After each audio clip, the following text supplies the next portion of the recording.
Всем привет! Это «Школьные новости».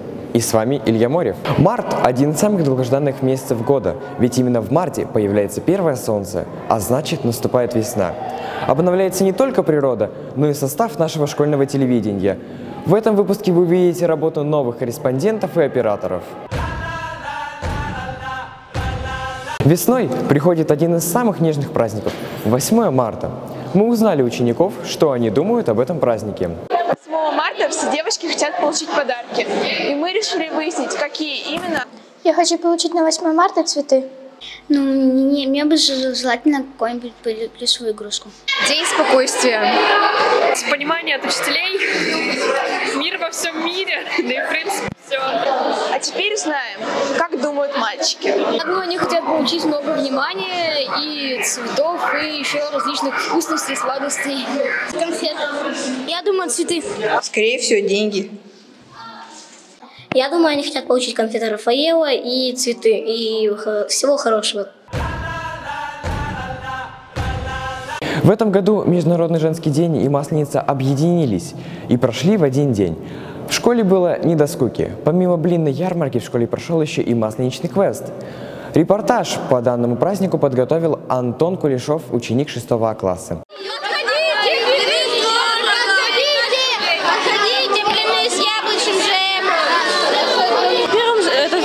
Настоящая ажиотаж. Все пытаются купить блины.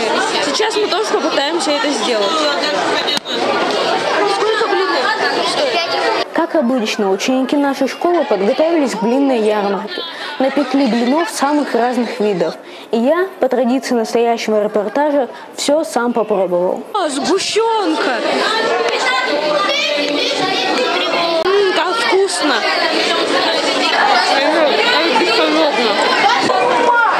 А теперь блины с джемом. Это масленица, это кайф.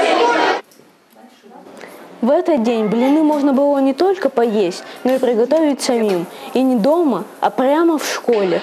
Ольга Дмитриевна Эк устроила для девочек мастер-класс по выпеканию блинов, которые тут же на уроке съедали за чашкой чая. А девчонки из самоуправления учили всех желающих делать мини-кукол маслениц для праздничного стола. Они закреплены на высокую шпажку, которой можно украсить стопку блинов. Вместе с детьми мы делали кукол маслениц. Их можно вставить в стопку с блинами. Получилось очень красиво. Давай, давай, давай, давай, давай, двигай! Но организаторы не ограничились ярмаркой блинов и мастер-классами. Для учеников школы был устроен масленичный квест. Вот это чучело масленицы делали на уроках технологии за несколько дней до праздника. По традиции завершилось все сожжением чучела. Вот так ученики нашей школы прогнали зиму и позвали весну. Ежегодно в начале весны школа проводит экологическую акцию «Сбор макулатуры». В этом году были побиты все рекорды. О том, как все это проходило, вам расскажет ученица 5 А класса Анастасия Неклюдова. Всю неделю в нашей школе шла экологическая акция по сбору макулатуры, и мы узнали подробности у организаторов. Они рассказали, что каждое утро представители классов приносили к главной лестнице школы ненужные бумажные изделия – макулатуру. Волонтеры записывали данные, чтобы потом сложить общие результаты классов.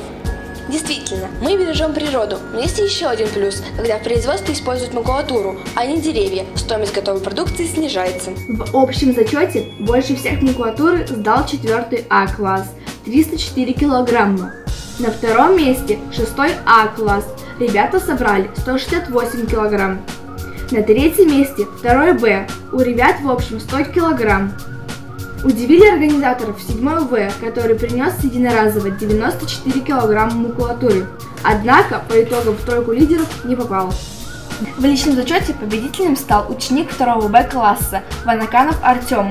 Он принес из дома 75 килограмм бумаги на переработку. Неделя сбора макулатуры прошла просто отлично. Вначале, конечно, немного сдавали, но по середине недели уже начинали сдавать просто большими пакетами, грузовиками привозили. Я считаю, что плюс сдачи макулатуры в том, что дети помогают экологии И всю макулатуру, что мы сдали, переработают и не будут вырубаться больше деревьев. Мы благодарим за участие в акции всех учеников, учителей и родителей. Обязательно подведем итоги и наградим победителей. Общими усилиями ученики школы сдали более 1,5 тонн макулатуры. Компания Коми Экавтор забрала собранное для вторичной переработки. Конец февраля выдался суперпатриотичным. Наша команда выступила на конкурсе «России верные сыны». О том, как это произошло, расскажет Елизавета Цветкова. 25 февраля на базе школы номер 25 прошел финал конкурса «России верные сыны». В финал из 28 школ Сыктывкара прошли лишь 8. В отборочных соревнованиях команда нашей школы заняла 1-е место.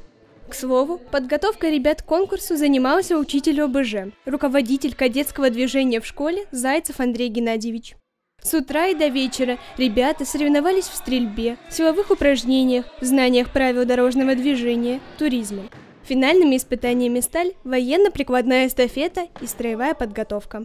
В туристической эстафете школа номер 18 показала себя очень хорошо и заняла 3-е место. После подведения итогов конкурса выяснилось, что наша школа заняла 4-е место, разделив его с командой 25-й школы. 1-е место бесспорно заняла 33-я школа, которая показывала наилучшие результаты на протяжении всех испытаний. Елизавета Цветкова, Вера Александровна Сидорова, специально для школьных новостей. Для мужчин школы в преддверии Дня защитника Отечества была проведена интеллектуальная игра «Ворошиловский стрелок». О том, какие команды устроили перестрелку интеллектом прямо в школе, расскажет ученица 7 класса Мария Атабекян. Каждый игровой модуль имеет свой цвет – синий, желтый, зеленый и красный. Ведущий задает вопрос, а игрок, который знает ответ, нажимает на кнопку. Кто быстрее, тот отвечает. Если ответ неправильный, участник садится. Ворошиловский стрелок – игра, в которой соперники поражают друг друга знаниями, а стрелять нужно эрудицией. У наших учеников и учителей это отлично получилось. Соперниками в школьном турнире стали команды, состоящие из учителей, завучей, учащихся старших классов, кадетов и школьного самоуправления. 3-е место заняла команда кадетов 8 К класса «Ромашки». На 2-м месте команда молодых учителей и старшеклассников под названием «Шустрые эрудиты». И 1-е место завоевала команда учителей и завучей. Лучшим игроком организаторы признали учителя истории Лукашенко Дмитрия Евгеньевича. Да, все здорово, все понравилось, играл 1-й раз. Спасибо ребятам с СГУ, молодцы большие. Игру для нашей школы провели студенты СГУ имени Петерима Сорокина. Они принесли свое оборудование и подготовили площадку к игре. Сотрудники Коми-республиканского центра экологического образования организовали акцию «Спасем рыбу от замора». К ней присоединились ученики и нашей школы. Для спасения рыбы активисты собрались на озере Шойкер в поселке Верхняя Максаковка. В морозы водоемы настолько сильно промерзают, что кислорода в оставшейся воде для рыбы недостаточно. Подводные обитатели гибнут. Это явление называют замором. Для того, чтобы спасти рыбу от кислородного голодания, достаточно прорубить на водоеме несколько лунок. Этим и занимались ребята. Также участие в акции приняли государственные инспекторы по маломерным судам группы патрульной службы города Сыктывкара. Они обеспечивали безопасность во время проведения акции.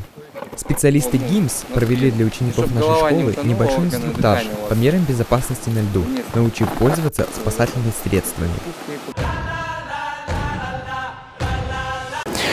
Уф, вот и все новости на сегодня. Ждите следующий выпуск в апреле. Всем пока!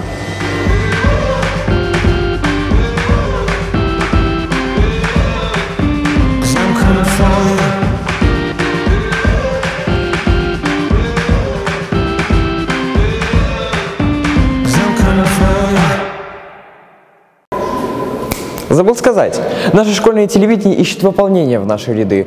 Не стесняйся, приходи, мы ищем таланты.